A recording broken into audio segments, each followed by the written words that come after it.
A while ago, we visited Blackfriars Graveyard in Inverness for the first time. We took some photos and uploaded them to the Highlands Uncovered Facebook and Instagram accounts to share with you, lovely people. We got a great reaction to the photos, as a lot of you seem to agree with us that this little hidden and abandoned graveyard smack bang in the middle of Inverness is both interesting and historically beautiful.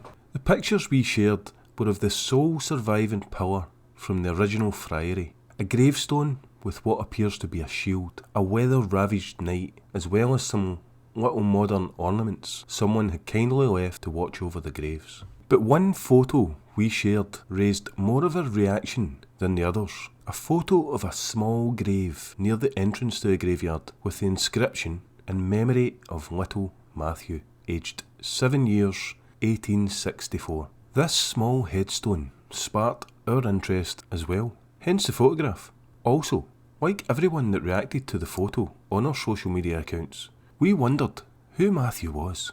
This pool of intrigue happens to us quite a lot whenever we are strolling through graveyards and cemeteries. We often wonder what the lives of those that lay beneath the stones were like, but soon forget once we leave and get busy with something else. Little Matthew, on the other hand, for some reason, stuck with us. We just had to know more. We decided to try and do some uncovering, and you're more than welcome to join us.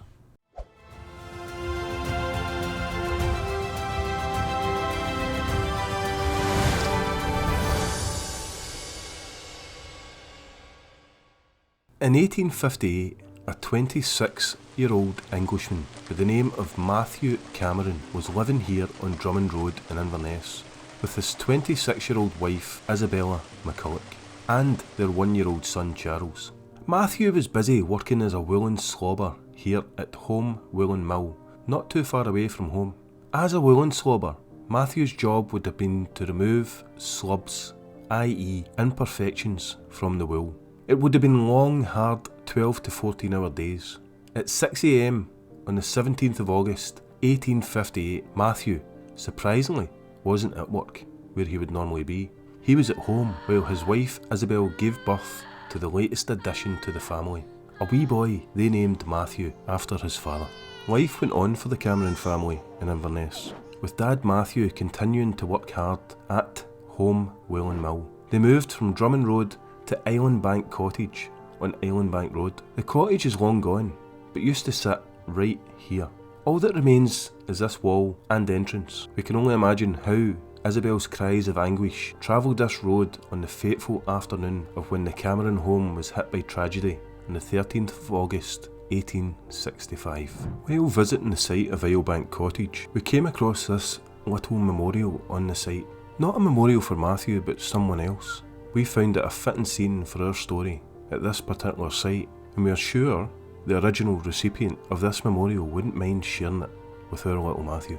On the 8th of August, little Matthew developed a cough that over the next 5 days became an agonising and crippling condition.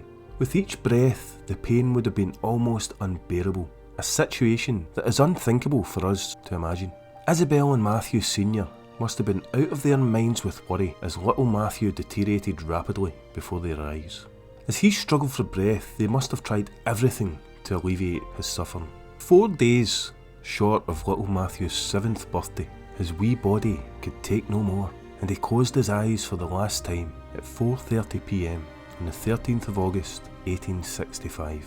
The local doctor, John Wilson, attended, reporting the cause of death as croup. In 19th century Britain, croup was a common and terrifying illness, affecting a high number of children. Croup is a respiratory condition that causes swelling in the upper airways, making it painful and difficult to breathe. Symptoms included a harsh barking cough, difficulty breathing and a hoarse voice. The condition was especially dangerous for infants and young children and was a leading cause of death for children under 5. There were several factors that contributed to the prevalence of croup in 19th century Britain. One major factor was poor living conditions. Many families lived in cramped, poorly ventilated and unsanitary homes. Medical knowledge and treatments at the time were very limited, doctors often resorting to harsh treatments such as bleeding or blistering to try and reduce the inflammation in the airways. Whether little Matthew received such treatment we will never know, but we have a theory as to how Matthew became ill. Again, the truth will never be known for certain, but it's definitely a real possibility. Woolen and cotton mills in the 19th century often used child labour, with children as young as 4 years old being employed in the mills. Often children were unpaid for their work, with mill employers thinking it sufficient that they were given food and housing. Life for a child worker in the mills was just as long and hard as it was for the adults. 12 to 14 hour shifts working in a dangerous environment with heavy machinery. Another dangerous factor within these mills was the air. The air was full of fibres that the workers had no choice but to inhale all day long.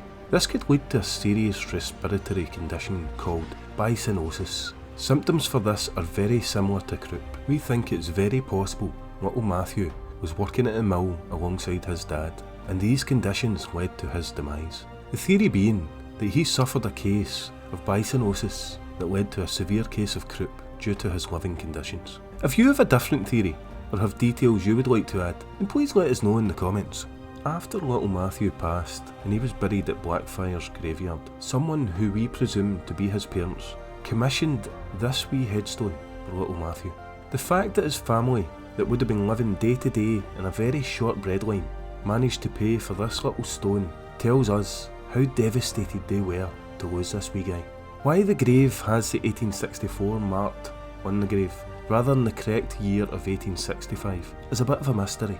We presume that the stone was commissioned sometime after the burial, and an error was made possibly by the stonemason. His family would have been aware of the error, but maybe it would have been too costly to correct. It's another part of the story we will probably never know. It's almost a certainty Isabel and Matthew Sr. never forgot little Matthew, and in fact in 1968 they had another little boy who they named Matthew in his memory. That Matthew went on to become quite successful, living in Leeds in England and working as an accountant. He lived a long life until he passed away in 1946 at the grand old age of 76 years old. Mum Isabella passed away while working as a midwife in Inverness in 1889 at the age of 57 years old. At the time, and before little Matthew passed, Isabella was a housewife, so it wouldn't be stretching the imagination to consider that little Matthew's passing had such a profound effect on Isabel that she entered into an occupation where she could be there for other mothers and children. During her time as a midwife, she would have helped to bring many children into the world, handing them over to their mothers while remembering the one she lost. After Isabel passed away, Matthew Sr. left Scotland to live with his son Matthew, the accountant, in Leeds. He passed away on the 26th of October 1912 at the grand old age of 80 years old. In total, Isabel and Matthew had another 8 children besides little Matthew, 3 boys and 5 girls. Those children went on in life to have their own families and their own stories. Through the generations, little Matthew's relatives will be amongst us today, almost certainly enjoying a healthier life and better living conditions than he did. This video is dedicated to little Matthew and his family. If you enjoyed uncovering the story of little Matthew in the Highlands of Scotland with us and would like to join us on our next uncovering it journey, why not subscribe and follow the Highlands Uncovered. Until the next time, thank you for watching.